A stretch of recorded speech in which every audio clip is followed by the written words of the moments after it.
Welcome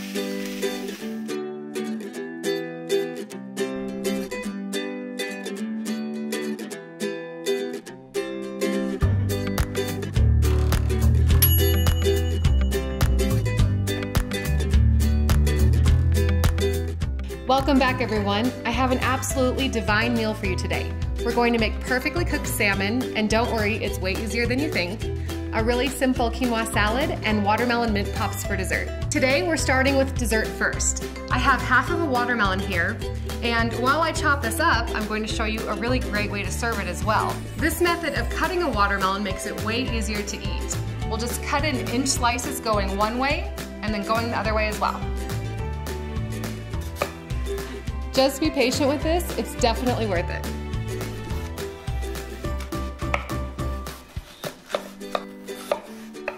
Now just rotate it around and do the exact same thing going the other way.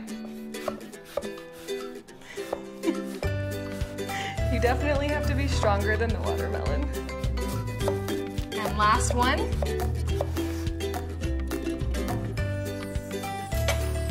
Instead of having wedges, you can just pull a piece of watermelon out and you have the perfect piece to eat. And this is a very good watermelon. I need about 6 cups of loosely packed watermelon into my blender. I've noticed these days there's so much food coloring and stuff in popsicles and all desserts at the grocery store that you really don't need.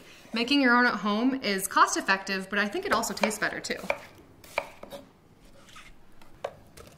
So that's about 6 cups of very loosely packed watermelon. You don't have to be exact with these measurements. You just want to taste it before you freeze it to make sure you like the taste. So to our watermelon, it's really simple. I'm going to add about 10 mint leaves, and watermelon and mint go so well together. It's like the perfect combination.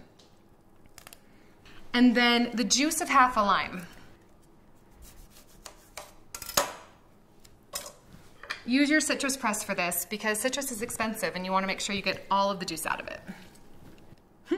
That's about a tablespoon of lime juice. And watermelon is already sweet, but I like to add about 2 tablespoons of honey just to turn these into a sweet treat. And honey actually adds a lot of great flavor as well. I'm almost out of honey. Right in. The hardest part about making popsicles is waiting until they're done. They need to freeze for about 5 to 6 hours. Pop the top on. And if you have a high-speed blender, it probably came with a tamper, just to push the ingredients down. Make sure you only use the tamper that came with your blender. You don't want anything that could actually hit the blade. Let me turn this on.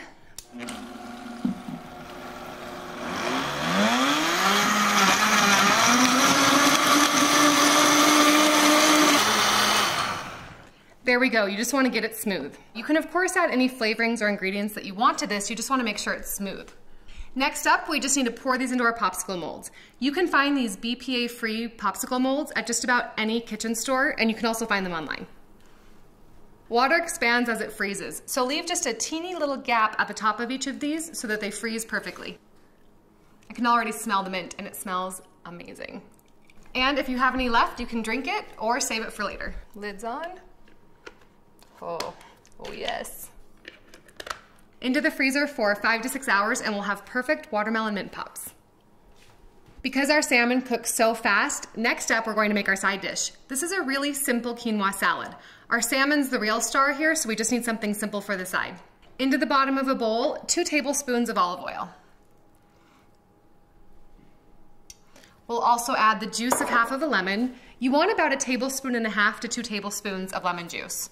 It depends on the size of your lemon to how much juice you get out of it. It actually also depends on your lemon. Again, use your citrus press like we did before. You can really just eyeball this. I like about the same amount of olive oil and lemon juice. Some people like a little less lemon juice. Just make it to taste. Do a big pinch of sea salt, maybe 2. And because we're putting a little bit of DIJON on the salmon, I'm going to put a little bit in our dressing as well. Probably about ½ teaspoon. Just whisk that together.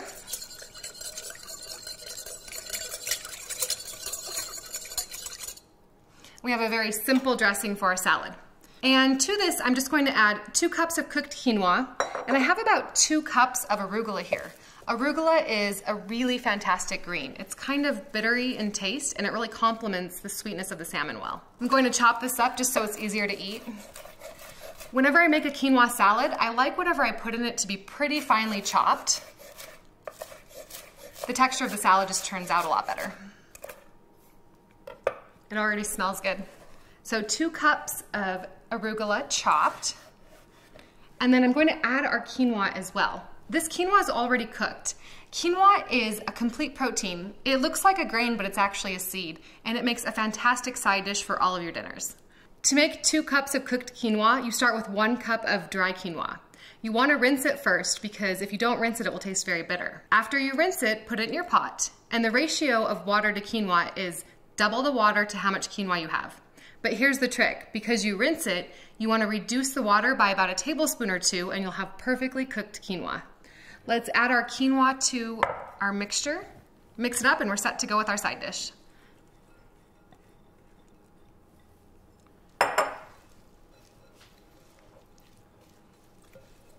I have a mix of red quinoa and white quinoa here. There's really no difference nutritionally. I just like the mix of them because I think it's pretty.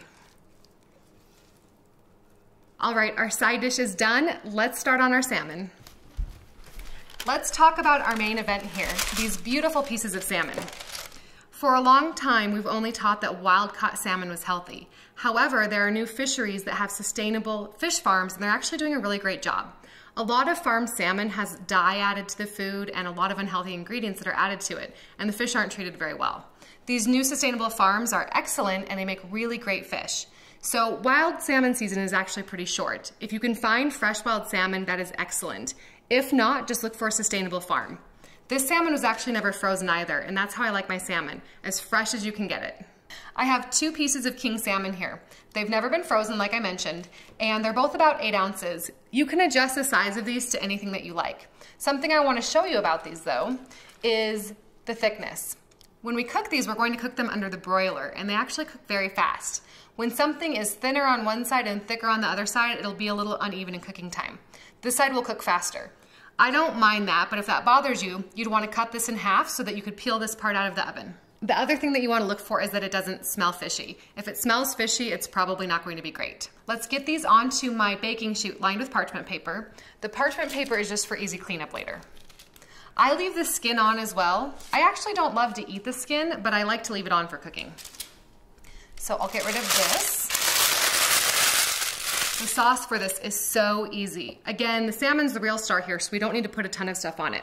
Let's talk about how we're going to cook this fish. I love cooking fish under the broiler. It turns out perfect every time. However, when it's really thick on a side like this, if it's more than about 1/2 inch to 3/4 of an inch thick, I preheat the oven to 300 degrees first. That just helps ensure it cooks all the way through. I then put the fish in, turn the oven off, and stick the broiler on, and then let it cook all the way through. Let's talk about the sauce for this fish. There's only 3 ingredients in it, and after you have salmon this way, you're not going to want it any other ways. The amount that you need depends on how many pieces of fish you're going to cook. I have 2 pieces of fish here. Again, they're both about 8 ounces. I just need a teaspoon each for each piece of fish of maple syrup, tamari, which is wheat-free soy sauce. If you don't have tamari, you can just use reduced sodium soy sauce, and a DIJON mustard. So 2 teaspoons of tamari for my 2 pieces of fish, 2 teaspoons of maple syrup, and 2 teaspoons of grainy or DIJON mustard. This is kind of a grainy and DIJON mustard. I love the taste of it.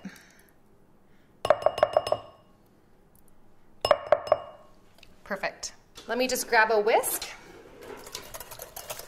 and mix that up. It's that simple. Back to our fish. You want to make sure to season it before you put the sauce on it. So sea salt, there's not an exact measurement, just give it a light coating of sea salt. And black pepper. We'll just pour the sauce right on, and it will run everywhere. This is why we don't need a lot of sauce. It just runs off of the fish and you end up wasting it. That is perfect. Just spread it around a little bit. Make sure to coat all of the fish. All right, like I said, because this fish is a little thick, I'm going to preheat the oven to 300 degrees. Once it's preheated, I'll turn the oven off and turn the broiler on. I want to position the rack about 6 inches below the broiler. Pop this in the oven and it will be perfectly cooked in 6 to 7 minutes. This looks absolutely perfect. Don't be alarmed if your parchment paper gets a little dark. That's totally fine and it's just there for cleanup.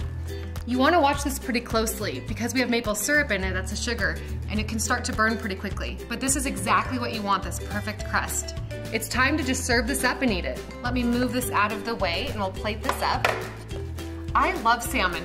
It's a pretty hearty fish, so I usually, like I said, only do about 6 or 8 ounces. This is even a really big piece, but it's perfect for dinner.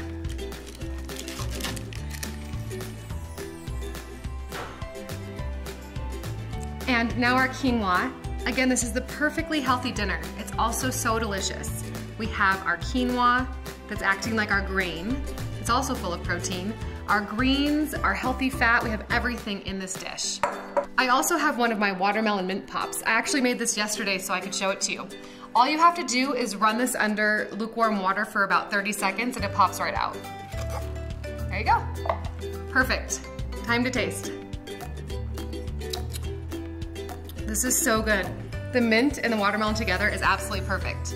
If you want more recipes like these, head on over to my blog at elizabethwriter.com and subscribe to my email list. I'll see you guys next time.